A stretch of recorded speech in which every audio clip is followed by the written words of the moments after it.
disparition, il y a papa encadré Bino, ou il y a Sangisa Bino, et le beaucoup de années. Bien sûr, ça fait mal de perdre un grand baobab, le papa a vu son apôtre Emmanuel lié, mais c'est une joie aussi pour nous, parce qu'il a servi Dieu, et il nécessite de dire, il a servi Dieu avec droiture, et nous sommes fiers parce qu'il a bien achevé sa mission.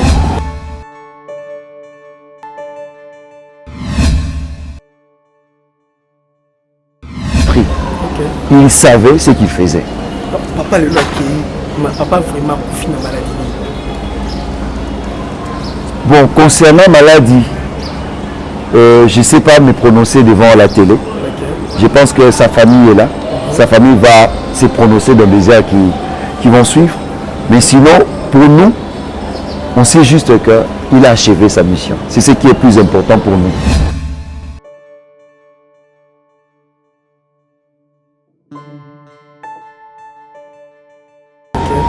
C'est un peu ça notre fierté, bien que nous pleurons, mais notre fierté est qu'il nous a montré un bon chemin, qui est le chemin de Christ, et il est vraiment un exemple pour toute une génération.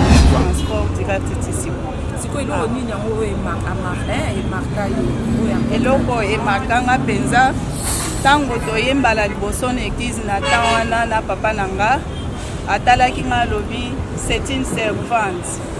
Alors ngai pe na yo kaka motema na ngai beti pona koyemba kati na étoile d'évange et tozalaka koyemba penza nzamba zalaka ko utiliser biso makasi kati na koyembela nzambe papa kufela pe papa lokola papa nyonso te weza papa ya mokili mobima koko ya bakoko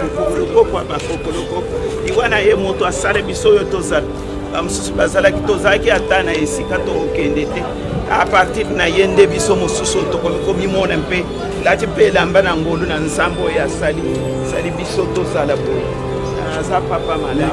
Nous avons vraiment choqué la tango à l'élo, nous l'avons plutôt petit, nous faisons là que papa a déjà accueilli. C'est vrai que tous avons fidèle l'église, tous les bichots, tous les bannes, papa à quartier. Donc le temps l'église est bandaki, papa bandi, tout le monde à quartier, les cas par wana, dans papa restaurant qui système, il y a bolingo entre bango, la bango, la salle en zambé, bichot à quartier. En tout cas, c'est vraiment un bon papa, c'est un bon papa et des artistes ma casse. ML TV original, ML TV original, ML TV original, ML TV original, ML TV original, ML TV original, ML TV original, Embanda London TV original. Nous sommes bel et bien ici dans la première rue, l'église cité de Bethel, comme Siloé. Place wapi matanga ya papa na biso Emmanuel Mbi Moulaya baso le lay awa tozo appelé la salle na nzambe tout na bango comment papa accueilli et puis programme les andenge nini dans le monde entier bozala côtier boza toujours wana na chaîne na bino o message ko pesa bino information o bozela ka DML TV toujours besoin d'information en temps réel tozawa. Et puis tout sur na bana na nzambe oyo mokili mobimba baza vraiment na matanga ya ko perdre papa oyo encadre bana ebele papa oyo abimisa bana ebele na musala na nzambe voilà mona se buta to kota na kati to zwa ba impression ya bande ko na biso na kati ya église. Merci.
Bonjour président. Bonjour mon frère.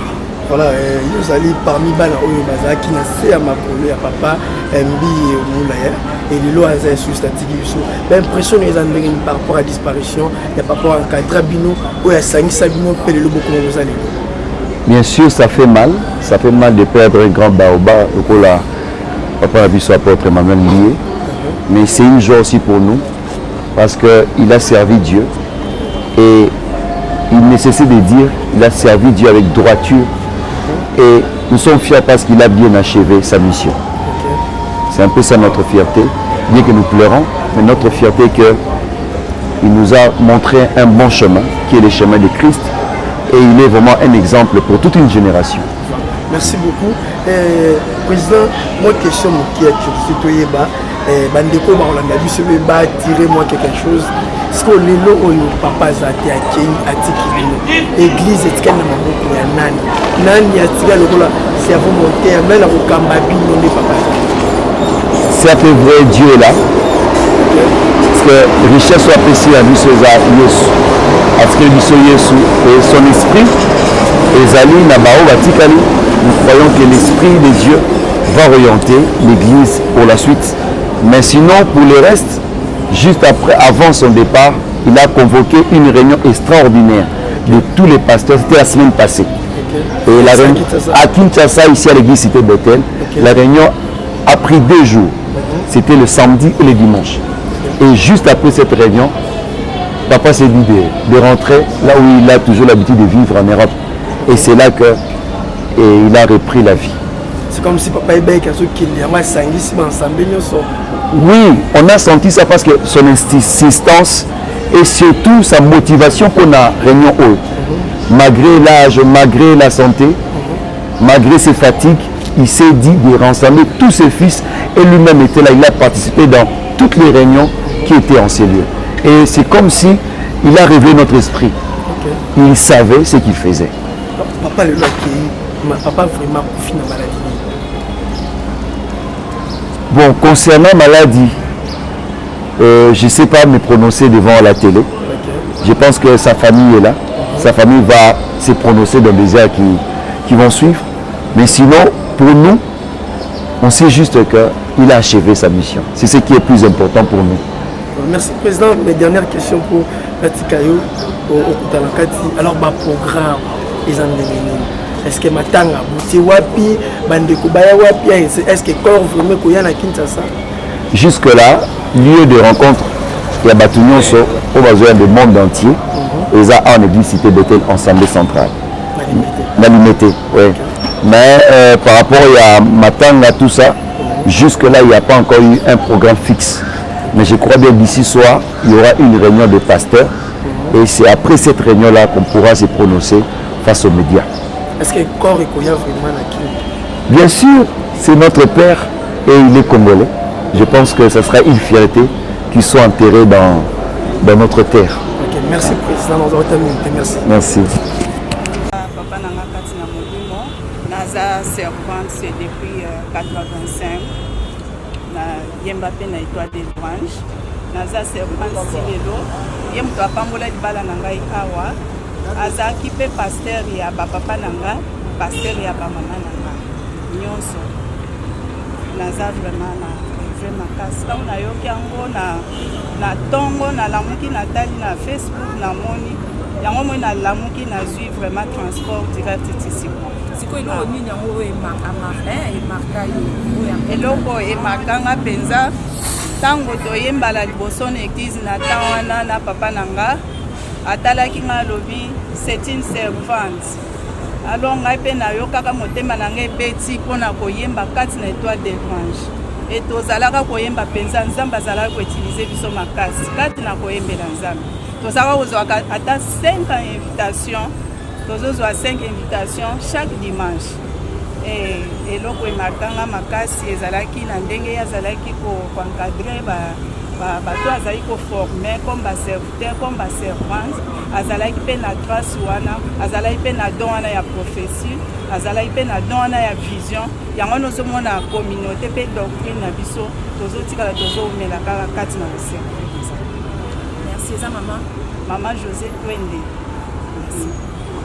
papa akufela mpe papa lokola papa nyonso oyo te oyo eza papa ya mokili mobimba koko ya bakoko lokoko ya bakoko lokoko iwana ye moto asala biso oyo tozala bamosusu bazalaki tozalaki ata na esika tokokende te a partir na ye nde biso mosusu tokomimona mpe lati mpe elamba na ngolu na nzambe oyo asali biso tozala boye aza papa malamu.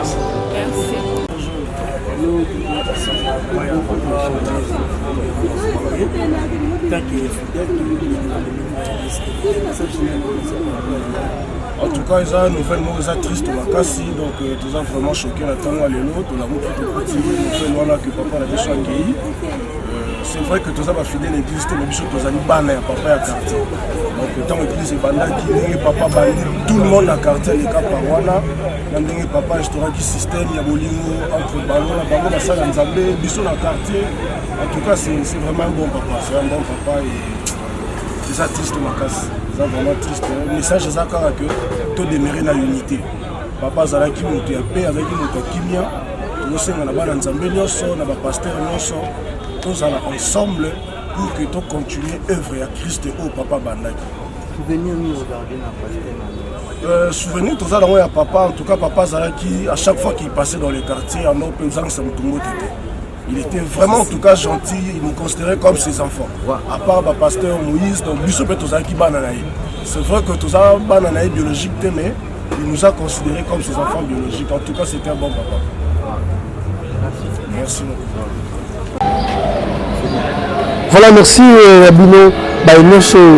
Borota la image agir si vous voyez toujours à la rabine information la source on a tout dit que l'axabino ndengeni ba organiser matanga ya papa et Manuel Mbié la kati vraiment il y a église il y a pas de trop de commentaires à faire là-dessus on est là jusqu'à jour correct à chaque jour tout le monde copé sabino ba information timukolo papa la biso à kokota na dernière des mères naie.